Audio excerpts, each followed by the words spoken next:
우리는 지금 교회 안에 들어와 있습니다. 이 교회라고 하는 이 단어는 에클레시아라고 하는 단어입니다. 에크는 전치사고 클레시아, 그러니까 어디로부터라고 하는 전치사에 불러냈다라고 하는 뜻이 합성어가 돼서 교회가 된 것입니다. 이 에클레시아 교회라고 하는 단어는 원어의 뜻이 밖으로 불러냈다 그런 뜻입니다. 우리는 세상에, 죄악 많은 세상에, 그리고 사망의 권세 아래 우리는 그 속에서 빠져 있었습니다. 근데 예수 그리스도께서 당신의 생명을 주셔서 세상에 있는 우리를 밖으로 구별하여 밖으로 불러 구별해내신 것이 바로 교회라고 하는 의미입니다. 그러니까 여러분, 우리가 바로 교회라고 하는 것은 두 가지의 의미를 갖고 있습니다. 구원을 받은 사람들의 모임, 이걸 자체로 교회라고 하지 않습니까? 그러면 보이는 교회가 있어요. 보이는 교회는 지금 이렇게 회중교회, 같이 이렇게 모여서 예배하는 곳, 지나가다 보면 갈릴리 교회, 여기 갈릴리 교회가 있구나. 평생 상현동에 살면서도 여기 교회가 있는 거를 생각지도 못하고 살았다는 사람이 있습니다. 이쪽으로 안 다닌 사람들이죠. 근데 아무튼 간에 우리 교회가 상현동에 갈릴리 교회가 있어, 이렇게 보이는 교회가 있습니다. 이건 유형의 교회입니다. 가시적 교회라고 합니다. 그런데 보이지 않는 비가시적 교회, 보이지 않는 무형의 교회, 그건 뭐냐면 예수 그리스도를 믿고 세상 속에 있지 않고 따로 부름을 받은 우리 바로 성도들을 가리켜 보이지 않는 교회라고 표현하는 것입니다.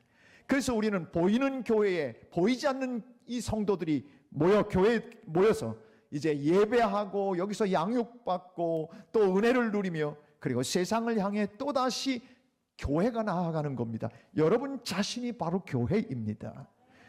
이런 보이는 교회뿐만 아니라 우리 스스로가 교회라고 성경은 이야기하고 있는 것입니다. 근데 여러분, 교회는 어떻게 생겨났습니까? 교회가 생겨난 그 이유, 원인, 연유, 그런 것들을 오늘 본문에서는 이렇게 표현합니다. 여러분 28절을 보면 본문을 이렇게 얘기해요. 여러분은 자기를 위하여 또는 온 양떼를 위하여 삼가라. 성령이 그들 가운데 여러분을 감독자로 삼고 하나님이 자기 피로 사신 교회, 하나님이 자기 피로 사신 교회의 정의를 정확하게 얘기해 줍니다. 당신의 피로 사신 교회라고 하는 것입니다. 여러분, 킹 제임스 버전은 purchase라고 하는 단어를 쓰고, 그리고 NIV는 bought라고 하는 단어를 써서 buy, 사다의 이 과거형을 써서 그렇게 표현을 합니다. 교회는 그러면서 그 뒤에 뭐로 샀느냐?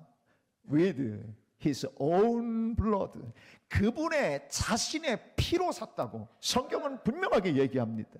이건 누가 만들어 놓은 것이 아니라 자기의 피, 하나님께서 당신의 피로 세우신 교회가 바로 우리 교회입니다. 그래서 교회의 주인은 목사도 아닙니다. 교회의 주인은 장로도 아닙니다. 교회의 주인은 하나님이십니다. 왜 그러냐? 당신의 피로 값주고 사셨기 때문에 그런 것입니다. 저는 이 핸드폰을 가지고 있습니다. 기종이 뭐냐고 묻지 마십시오. 그런데 이걸 제가 돈 주고 샀습니다. 그래서 이거 누구 겁니까? 여러분의 것으로 생각하는 사람들이 있는 것 같은데, 이거는 돈을 내가 주고 샀으니까 내 거라 그 말입니다. 주님께서 당신의 피를 흘려 당신의 몸으로 대신하여 값을 치르고 이 교회를 세웠다. 성경은 그렇게 말하고 있습니다. 그러니 주인이 바로 우리 예수 그리스도시라 그 말입니다. 그런데 한 가지 우리가 생각할 수 있는 것은 우리가 마트나 어디 가게 가면 이거 얼마예요? 얼마짜리예요? 라고 물어봅니다. 얼마냐?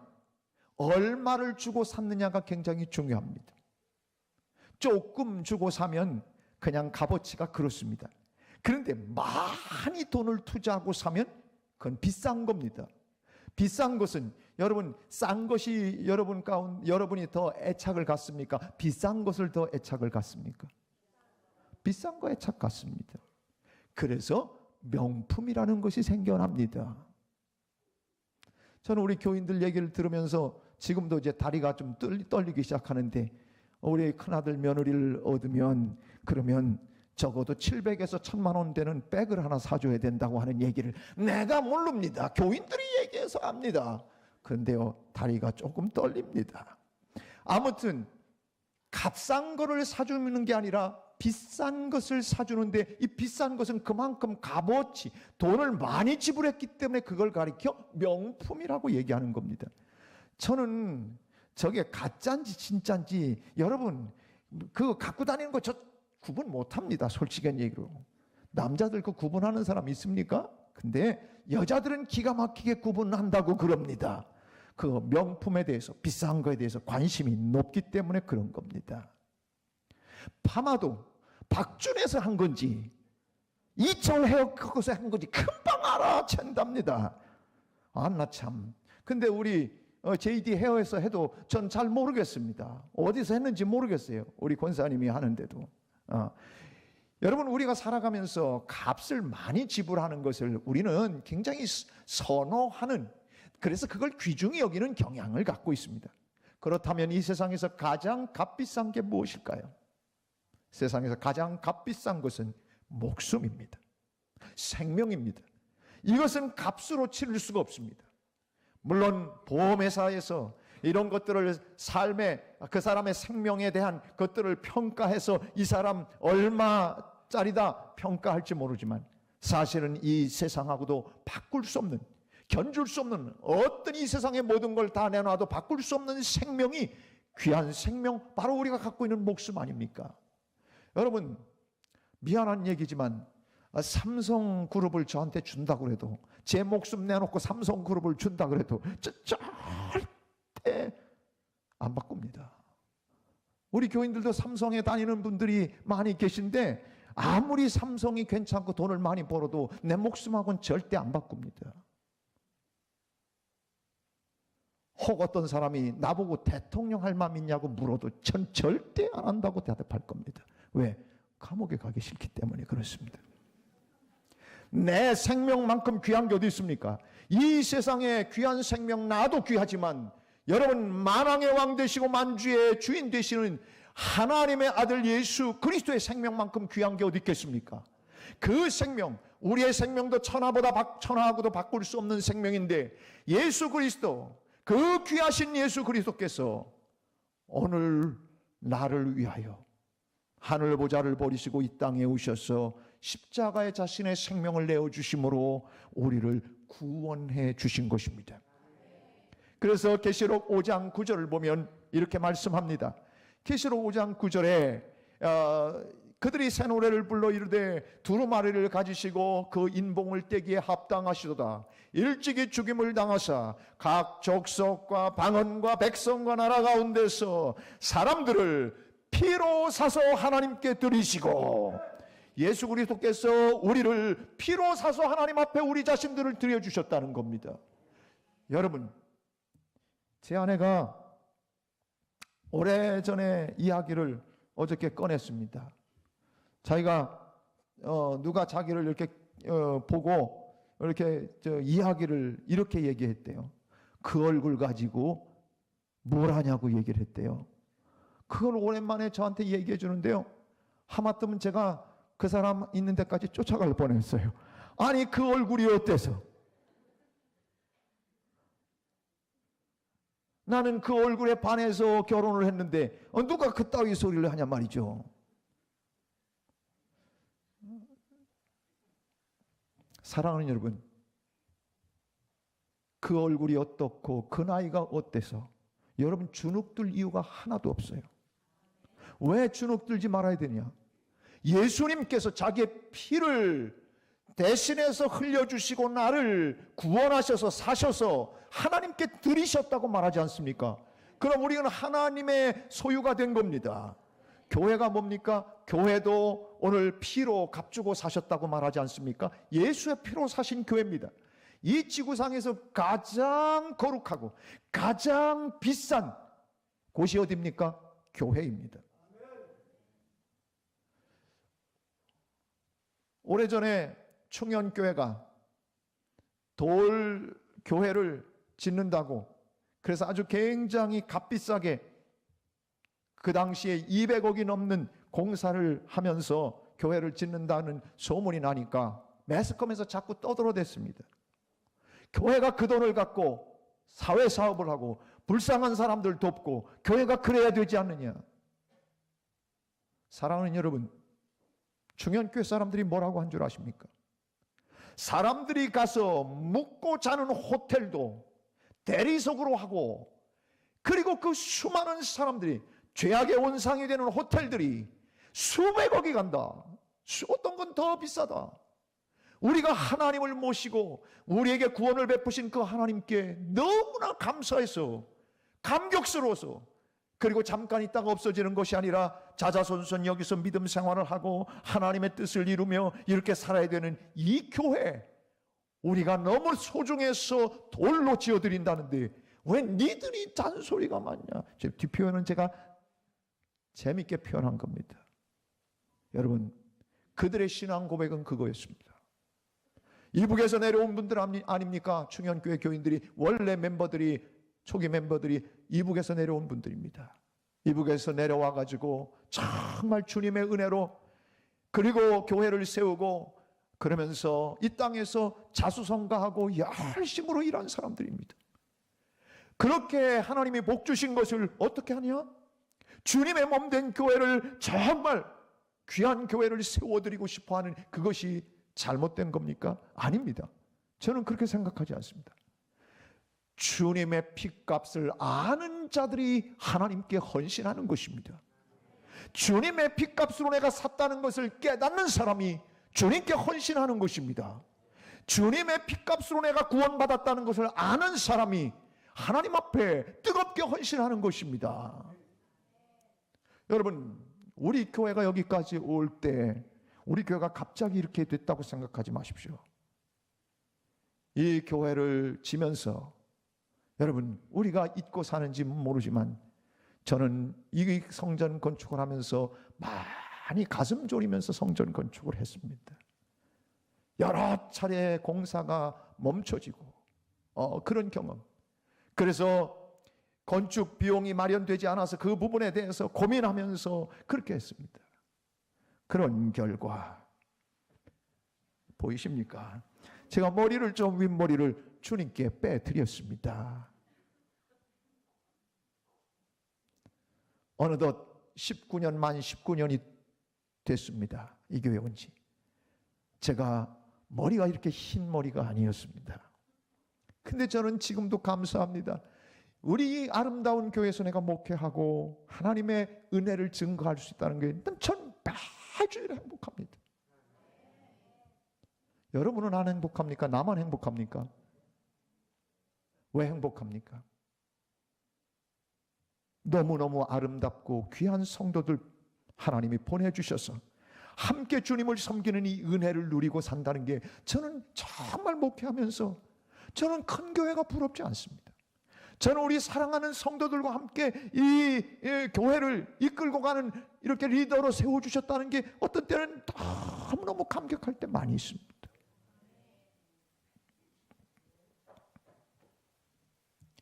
저는 여러분도, 제가 여러분에게 말씀드렸듯이 아주 큰 교회에서 저를 초청했을 때도 안 갔습니다.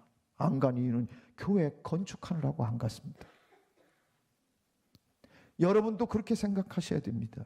세상에 많은 교회들이 있는데 나를 이곳에, 이 교회에, 이 아름다운 교회에 보내신 하나님께 너무 감사하다. 사청은 왜 안 합니까? 너무 감사하다. 그렇게 살면 바로 그 자리가 바로 우리 천국이요, 하나님을 모시고 살아가는 이 땅에서 가장 행복한 예배 처소 아니겠습니까? 사도 바울은 자기를 만나 주셔서 핏값으로 자기를 구원하셨다는 사실을 알고 그리고 교회를 세워나가기 시작했습니다. 핏값으로 세운 교회를 여기저기 세우면서 다니다가 여러분 밀레도라고 하는 곳에서 제3차 전도여행하다 잠깐 머물 때가 있었는데 그때에 에베소라고 하는 지역이 거기서 멀지 않은 곳에 있었습니다. 뭐 가까운 곳도 아니었습니다. 60km가 넘었으니까 하루 종일 걸어와야 올 수 있는 그런 곳이었는데 그런데 마지막 이제 예루살렘으로 자기가 들어가는 입장이었어요. 예루살렘에 가면 뭐 어떤 일이 있을지 모르겠는 거예요. 그래서 그동안 3년 동안 이 에베소는 너무너무 애지중지하면서 그렇게 목회를 했던 곳입니다. 그래서 에베소 교회 목회자들, 감독자들, 장로들이라고 표현됐는데 그 당시에는 이제 장로라고 초대교회에 표현된 것은 목회자들을 주로 얘기합니다. 그분들이 다 교회의 어른들이고 그분들이 감독자였고 그분들이 목회를 했어요. 그래서 그 장로들을 초청해서 마지막 고별 설교를 하는 장면이 오늘 본문에 나와 있는 것입니다. 그런데 지금 예루살렘으로 가면서 이제 마지막 헤어질 수밖에 없고 앞으로 다시는 에베소 교회 교인들을 볼 수 없는 그런 상황에 처할지도 모른다고 하는 예측이 그에게 있었던 겁니다. 왜 그러냐면 여러분 사도행전 바로 그 말씀 앞에 보면 여러분 어떤 상황이 발생하냐면 22절부터 24절을 보면 자신이 이제 예루살렘으로 들어갈 때 어떤 상황이 될는지 이미 벌써 자신이 불안한 감, 그 불안한 감보다는 어떤 일이 벌어질지 이미 마음속에 예측을 하고 있었던 것 같아요. 보라, 이제 나는 무엇에 매여? 성령에 매여 예루살렘으로 간다. 근데 거기서 무슨 일을 당할는지 알지 못하노라. 무슨 일이 분명히 일어날 거라는 거예요. 예측이 되는 거예요. 그런데 23절에서 이렇게 얘기합니다. 오직 성령이 각 성에서 내게 증언하여 결박과 환난이 나를 기다린다 하시나. 당시에는요 뜨겁게 기도하는 성도들이 각 성에 있었습니다. 성을 들릴 때마다 여기저기 들려서 갈 때마다 그 성에서 기도하는 사람들이 이렇게 얘기했습니다. 사도 바울 사도님, 이번에 예루살렘에 들어가면 큰일이 있을 것 같다고 자꾸 성령께서 말하십니다. 기도하다 보니까 성령이 자꾸 이번에 뭔가 일이 있을 것 같다고 말씀하는데 이번엔 좀 안 들어가시면 좋을 것 같습니다. 결박과 환난이 기다린다고 성령이 말씀하십니다. 그러니까 들리는 성에서 기도한다는 사람이 가지 마십시오. 이번에 가면 결박과 환난이 기다리고 있습니다. 이 얘기를 합니다. 그러니까 사도 바울의 고백이 이겁니다. 우리 함께 고백해 봅니다. 시작.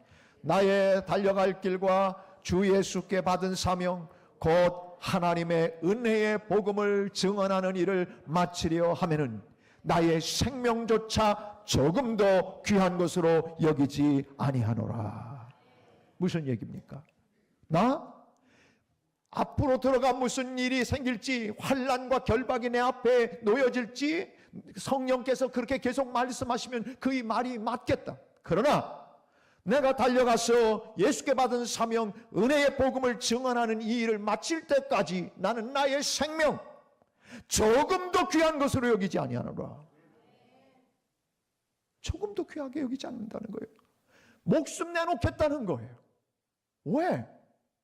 예수님이 나를 위해 핏값으로 나를 사셨기 때문이고, 이 교회들이 하나님의 바로 흘리신 하나님께서 자신의 피로 값주고 사신 교회이기 때문에 이 교회들을 위하여, 내가 복음을 위하여 내 목숨을 내어놓는 거 조금도 아깝지 않겠다고 고백하는 것입니다.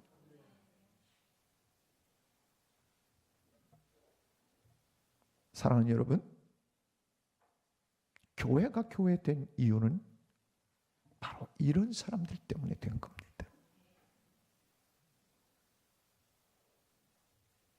교회는 적당하게 예수 믿는 사람들 때문에 교회가 여기까지 온 거 아닙니다.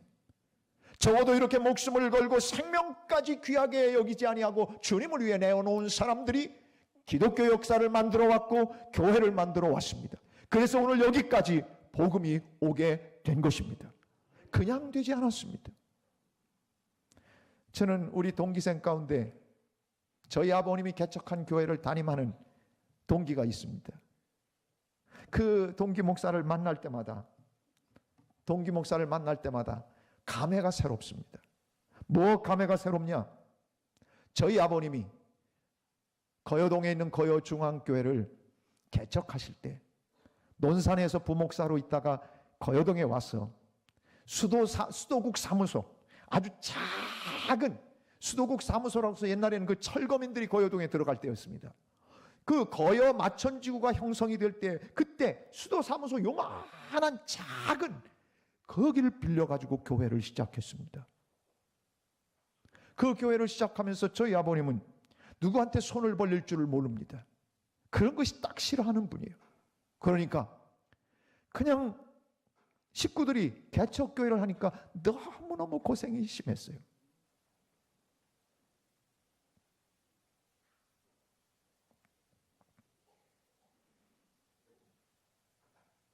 개척교회를 2군데를 저희 아버님이 하셨는데 저희들은 가끔 웃으면서 그 얘기를 합니다.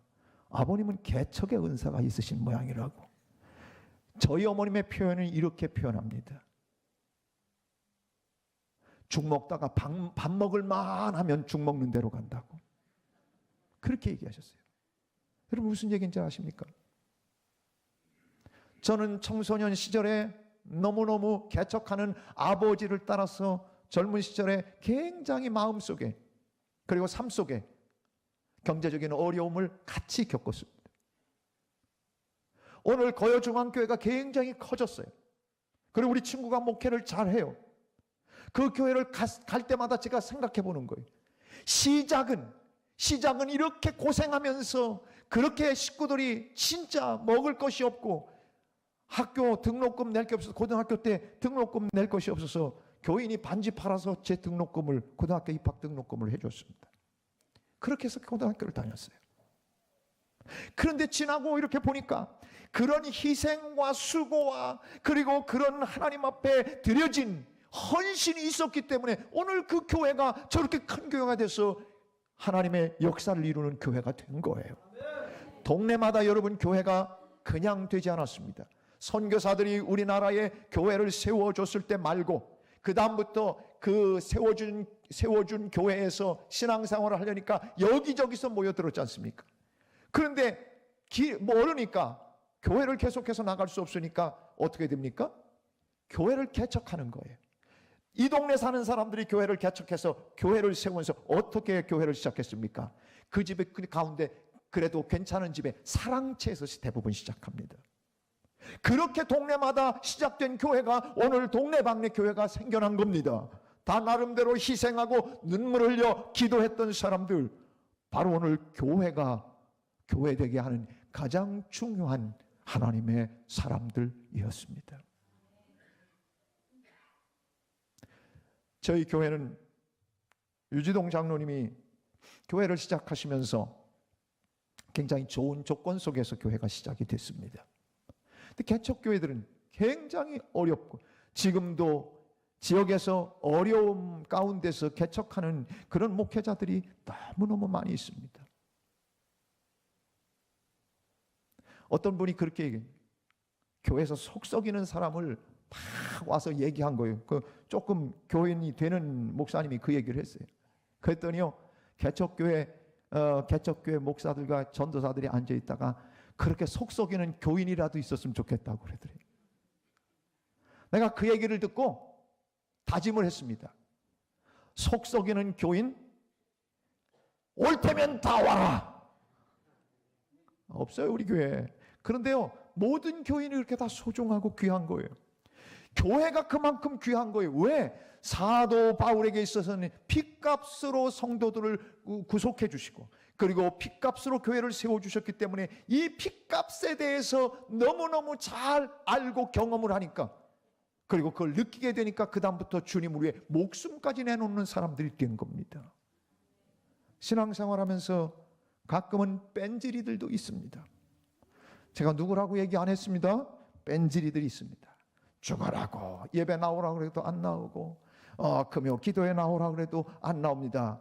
그것도 중진이나 됐는데 권사점 붙이면 다 나와야 되는 건데, 마땅히 나와야 되는 건데 그래도 안 나옵니다. 그런 사람을 가리켜 예를 들면 뺀질이라고 말할 수 있습니다. 전 누구라고 말 안 했습니다.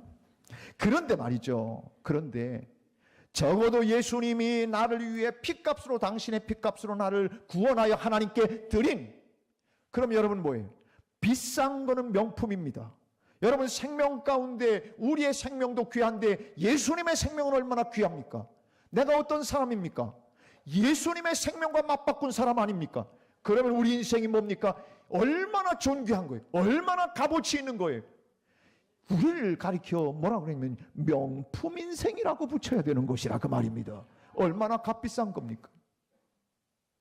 그래서 요즘 목요일 날 제가 우리 교인들하고 성경 공부를 하면서 이나마 목사님이 쓴 그 에베소서 교재를 가지고 함께 성경 공부를 하고 있는데, 이나마 목사님이 우리나라에서 제일 먼저 이걸 얘기했어요. 우리는 예수님의 생명과 바꿨으니, 예수님한테 팔리고 예수님이 사가셨으니 우리는 얼마짜리냐? 우리 가서 늘 묻잖아요. 이거 얼마짜리에? 묻듯이 우리 자신은 얼마짜리냐? 성도는 얼마짜리냐? 교회는 얼마짜리냐? 예수님짜리다. 예수님짜리. 우리 교회는 얼마짜리입니까? 우리 교회는요, 이 평당 1,000만 원 갑니다. 250만 원에 샀었는데 평당 1,000만 원 갑니다. 이 건물 몇십억 들여서 졌죠. 그러면 이 전체가 한 7, 80억 간다고 생각해 봅시다. 지난번에 은행권에서 챙기니까 거의 그 정도 나오는 모양이더라고요. 네, 여러분, 우리 교회가 얼마짜리입니까? 70억짜리입니까? 아닙니다. 예수님짜리입니다. 이렇게 소중한 교회라 그 말입니다.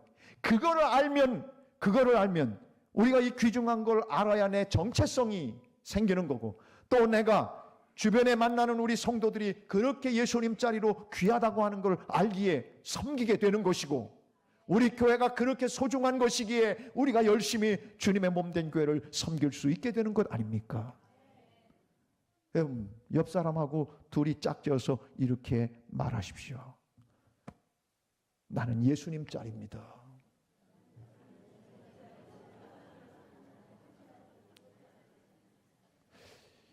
혹시 잃어버리는 분들이 있을까봐 한 번 더 시킵니다.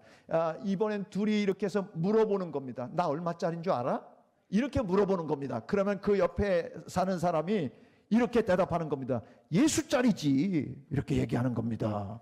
자, 둘이 짝짓고 한번 해보십시오. 시작.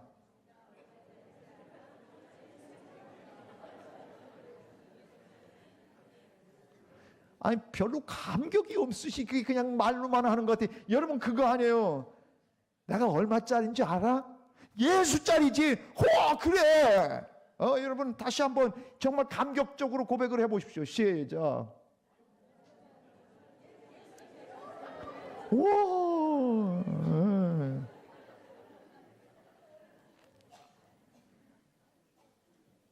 여러분, 교회에서 보는 사람들이 다 예수짜리인 줄만 알면 돼요. 다 명품 인생들이 모인 줄 알면 돼요. 예수님 맞바꿔 주셨는데 우리가 그 사람을 무시해서도 안 돼요. 그 사람을 멸시해서도 안 돼요. 그 사람을 뭐라고 해서도 안 되는 거예요. 그 바로 보이는 그 사람이 예수짜리 명품 인생이기 때문에 그런 거예요. 교회는 그런 의식이 있어야 돼요. 그런데 오늘 본문에서 사도 바울은 교회를 세워나가는 데 있어서 아주 중요한 원리를 두 가지 얘기합니다. 제가 짤막하게 두 가지 원리를 오늘 본문에서 여러분에게 소개를 해드리려고 합니다. 교회는 어떻게 해야 되느냐? 오늘 이 에베소 교회 장로들을 모아놓고 내가 3년 동안이나 목회하면서 어떻게 했는지 알지 않느냐? 그 얘기하면서 이 교회를 앞으로도 어려움들이 있을 거다. 그리고 이단들도 들어오고, 그리고 교인들 가운데 이상한 사람도 생길 거다. 그런데 이 교회는 이렇게 너희들이 내가 섬겼던 대로 그렇게 기억하고 좀 섬겨다오. 이거 부탁하는 거예요. 여러분, 19절에 그게 나와 있습니다. 19절, 오늘 본문은 아닌데 바로 앞부분에 나옵니다. 19절 한번 보겠습니다.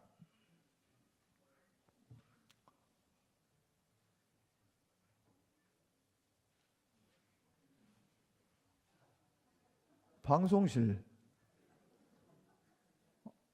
아니 1부 때 제대로 띄워주면 아우 이제 늦었습니다. 근데 여러분 요거는 이따가 카트하고 방송에 올리겠습니다. 19절 같이 한번 읽습니다. 곧 모든 겸손과 눈물이며.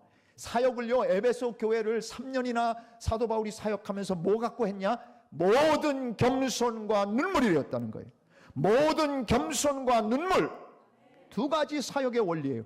교회는 뭐 갖고 되는 거예요? 모든 겸손과 눈물, 이 두 가지가 있어야 되는 거예요. 31절에도 똑같이 나옵니다. 그러므로 여러분 일깨어 내가 3년이나 밤낮 쉬지 않고 눈물로 각 사람을 훈계하던 걸 기억하라. 에베소 교회가 될 때까지 두 가지 사역의 원리가 있었어요. 모든 겸손입니다. 모든 겸손. 여러분 오늘 제가 영어를 잘해서가 아니라 영어 성경을 참고를 했을 뿐입니다. 뭐라고 그러면 all humility라고 하는 단어를 씁니다. 겸손이라고 하는 humility 단어에 앞에 뭐가 붙었냐면 all이 붙어 있습니다. 모든 겸손입니다. 이 얘기는 무슨 얘기입니까? 어떤 때는 잠깐 겸손했다가 어떤 때는 교만했다가 이게 아니라는 거예요. 항상 어떤 상황에서든지 어느 누구에게든지 겸손한 걸 바로 가리켜 모든 겸손이라고 말하는 것입니다. 은혜 받을 때는 겸손해야지 했다가 얼마 안 지나 교만한 거 아닙니다. 어느 순간 잠깐 겸손했다가 그리고 보통 때는 교만한 거 아닙니다. 모든 겸손은 그런 것이 아닙니다. 이 겸손이라고 하는 단어를 성경에서는 여러분 원어에서 이렇게 씁니다. 타페이노 프로시네스라고 하는 단어를 씁니다. 이 단어는 무슨 단어이냐면 뜻 자체가 원어의 뜻이 뭐냐면 비굴한 상태, 비굴한 마음 상태, 너무 비굴한 마음 상태.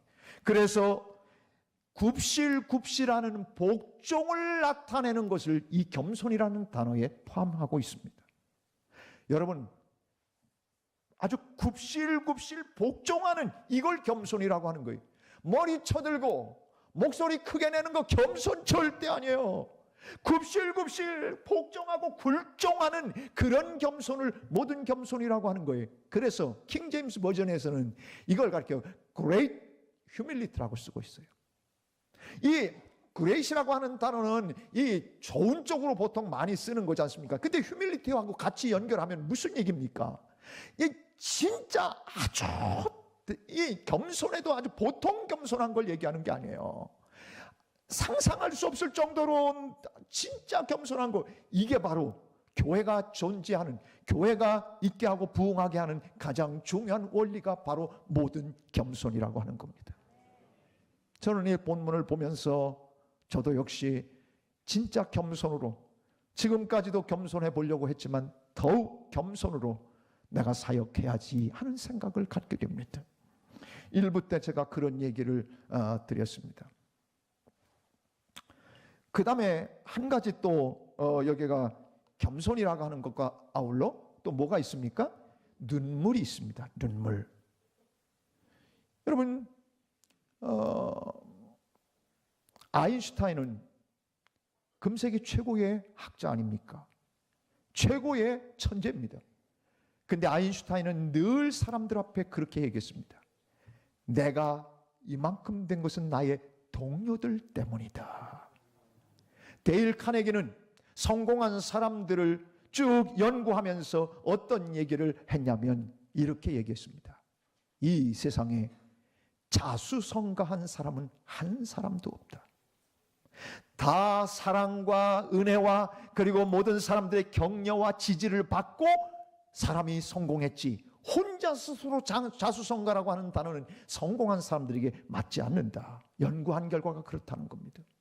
여러분이 오늘 여기까지 믿음 생활할 때까지 여러분 스스로 자수성가하셨다고 생각하십니까?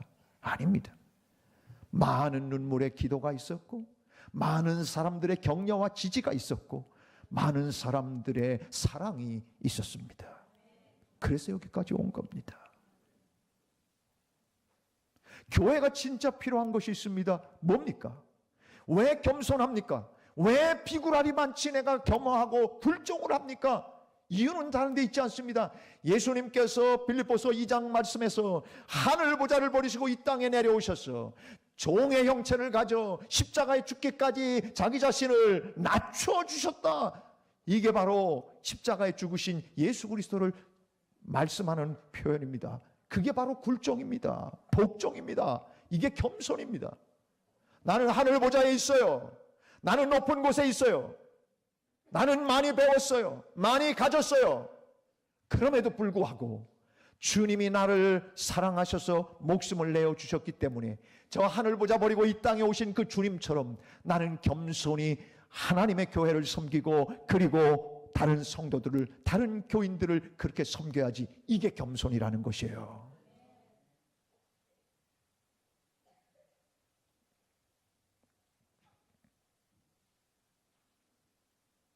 주님이 나를 위해 높은 곳에서 낮은 곳까지 오셨다는 사실을 아는 사람은 다른 사람들 앞에 교만하지 않습니다. 굴종하리만치, 비굴하리만치 그런 마음 상태로 상대방을 세우기 위해 섬깁니다. 이게 교회의 사역의 가장 중요한 원리입니다. 목사나 장로나 또 그 외에 모든 직원들이 그리고 모든 임원들이 가져야 될 이 진짜 하나님의 교회를 위해 가져야 될 것은 항상 겸손입니다. 모든 겸손이라 그 말입니다. 모든 겸손. 또 한 가지는 눈물입니다. 오늘 두 번째 눈물을 얘기하지 않습니까? 요즘은 눈물이 메마르는 시대입니다.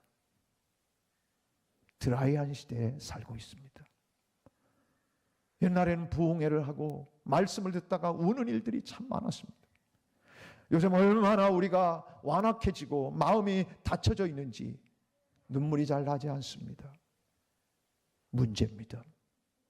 은혜가 있을 때는, 사랑이 있을 때는 눈물이 나게 되어 있는 겁니다. 예수님의 그 은혜를 알게 된 사도 바울은 그 은혜를 깨닫고 자기의 생명까지 드린다고 했지 않습니까? 여러분이 정말 주님의 은혜에 감사하는 사람들입니까? 스스로 자신을 생각해 보십시오. 정말 주님이 나를 위해 목숨까지 내어주셨다는 이 사실을 깨닫는 사람은 예배하고 기도하는 모임에 즐거움으로 참여하게 되어 있습니다. 정말 나를 위해 목숨까지 내어주신 그런 주님의 은혜를 안다면 헌금하면서 벌벌 안 떱니다. 절대 떨지 않습니다. 기꺼이 나를 위해 목숨까지 주신 그 주님 앞에 내가 무언들 못 드리랴 그렇게 드리는 게 되는 겁니다. 하나님의 은혜를 알게 되어지면, 정말 예수님의 피값을 안다면, 진짜 주님을 사랑한다면 우리 자신은 너무 정확하게 내 자신을 압니다. 내가 얼마만큼 주님을 사랑하는지.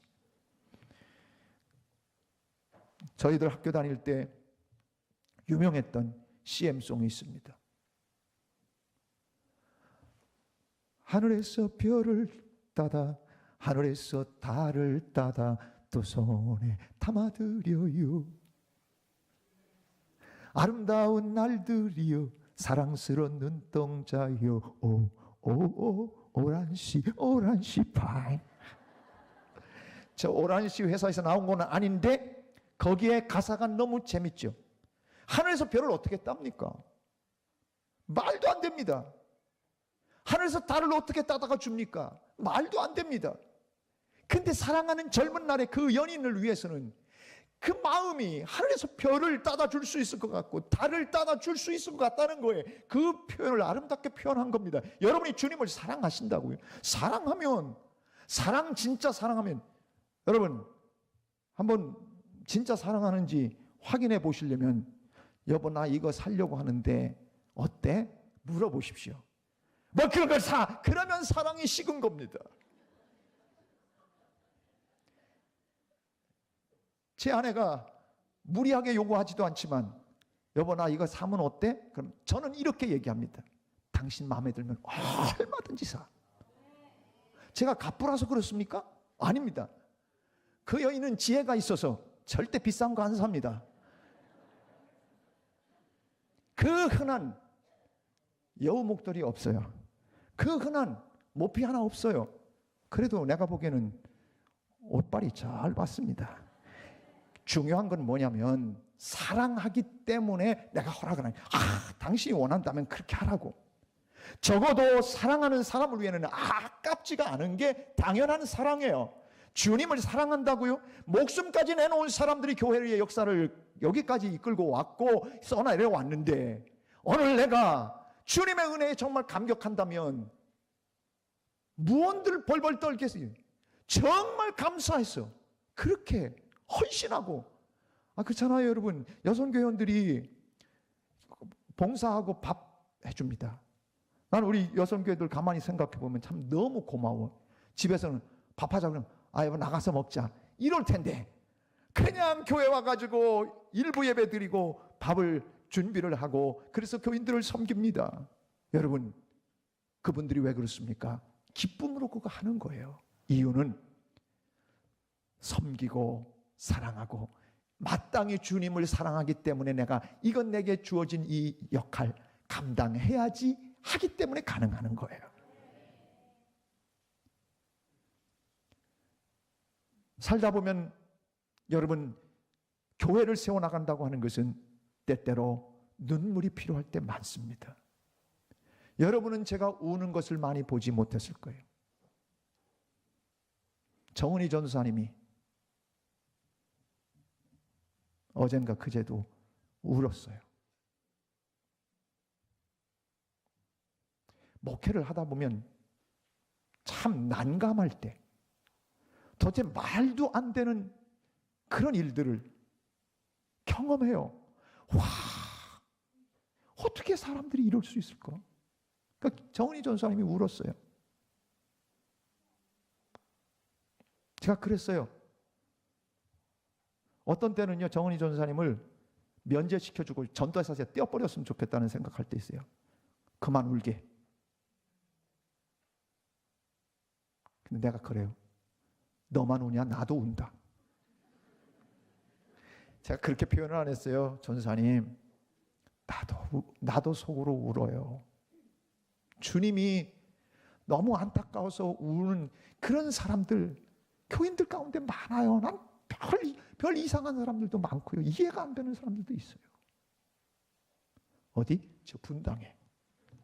그런데요, 제가 그때마다 생각해요. 뭐냐면, 주님이 나 위해 목숨까지 내어주셨는데 내가 복종하되 비굴한 상태에 있는 것처럼 그렇게 철저하게 낮아져 교인들을 섬기게 해주시고, 그리고 하나님, 내가 내 속에서 사랑하는 영혼들을 생각하고 눈물을 흘리며 기도할 수 있는 목회자가 되게 해 주십시오.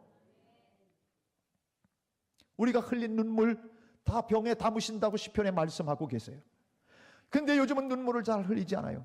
나의 부족함 때문에, 내가 어떻게 더 성화되지 못하는 것 때문에 눈물 흘리고, 그리고 내 자녀들을 위해 울고, 내 남편을 위해 울고, 교회를 위해 울고, 정말 주님의 뜻대로 살고 싶은 이 마음이 그대로 변하지 않기를 위해서 간절히 눈물로 기도하는 이런 멋진 영혼들, 요즘 이 시대에 꼭 필요한 그런 사람들, 눈물로 교회를 섬기는 사람들이 에베소 교회를 세워나갔던 것입니다. 바울의 눈물과 바울의 겸손이 에베소 교회를 있게 했습니다. 오늘 이제 성년이 되고 더 성숙해져가는 우리 교회, 무엇이 필요할까요? 모든 겸손입니다. 변함없는 겸손입니다. 잠깐의 겸손이 아니라 all humility입니다. 어떤 상황, 어떤 누구에게든지 겸손함으로 그렇게 섬길 수 있는 그런 사람들이 우리 교회의 다음 역사들을 멋지게 써내려 갈 것입니다. 그리고 눈물을 흘리며 하나님 앞에 교회의 부흥과 또 사랑의 섬김을 위해 기도하고 헌신하는 사람들이 불같이 일어날 때 우리 교회가 놀라운 하나님의 역사의 주인공들이 될 줄로 믿습니다. 이 역사의 부름 앞에 여러분이 응답하고 결단하는 모두가 되어 여러분 때문에 주님이 웃으실 수 있는 그런 교회, 교인들 되기를 주님의 이름으로 축복합니다. 우리 함께 일어나서 고백하며 찬양 올려 드리기를 원합니다. 우리에게 소원이